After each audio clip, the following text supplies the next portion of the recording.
Have you ever noticed this weird thing about yourself? You care a lot. Like, a lot. You remember birthdays nobody else remembers. You reply fast. You explain yourself even when nobody asked. You say it's okay, even when it's clearly not okay. And somehow, you're still the one feeling tired, hurt, and confused. Let me ask you something real quick. When did caring too much turn from your strength into your weakness? Because nobody warns us about this part. We grow up hearing things like, be kind, be understanding, think about others. No one ever adds the missing sentence. But not at the cost of yourself. Here's the funny part. People who care too much are rarely trying to impress anyone. They're not acting. They're not fake nice. They genuinely feel things deeply. If you're that person, you don't just listen, you absorb. Someone tells you they had a bad day, and suddenly your mood is ruined too. Someone is upset with you, and your brain starts a full investigation like it's a crime documentary. What did I do? What could I have said differently? What if they hate me forever? Relax. You're not on trial. But caring too much makes everything feel personal, even when it's not. Let's talk about a simple example. Imagine lending money to a friend. You didn't even need it back urgently. You just wanted to help. Days pass. Weeks pass. They don't mention it. Now you're stuck in a mental loop. I don't want to seem rude. They might be going through something. I'll wait. Meanwhile, your bank balance is crying quietly in the corner. That's caring too much. Not because helping is wrong, but because you ignored your own comfort to protect theirs. People who care too much are experts at one thing: overgiving. Time, energy, attention, emotional support. They'll show up for others even when they're exhausted. They'll reply even when they need space. They'll stay even when leaving would be healthier. And here's the brutal truth. Most people don't do this on purpose. They're not villains. They're not evil masterminds using you. They just get used to it. Used to you being available. Used to you understanding. Used to you adjusting. And one day, when you finally ask for the same effort back, they look surprised. Like, oh, you needed that too? Yeah, you do.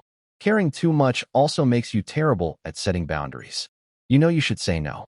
Your heart says yes. Your mouth says, okay, no problem. And later? Regret. Heavy regret. You replay the conversation in your head at 2 a.m., thinking, why didn't I just say no? Because caring too much doesn't want conflict.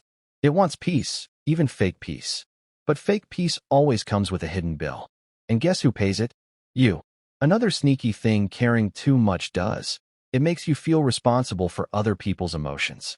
If someone's quiet, you assume it's your fault. If someone's angry, you feel guilty. If someone's distant, you panic.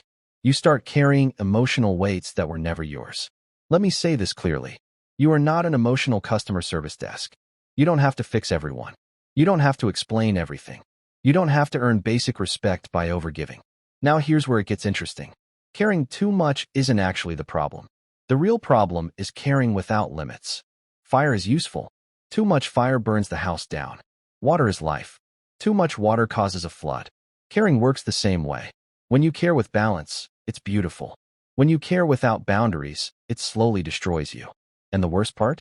People often value what's rare, not what's always available. When you're always there, your effort becomes invisible. When you finally step back, that's when they notice. Not because you became cold, but because you stopped overextending. Here's a hard question, but an important one. If you stopped caring so much tomorrow, who would still stay? That question hurts.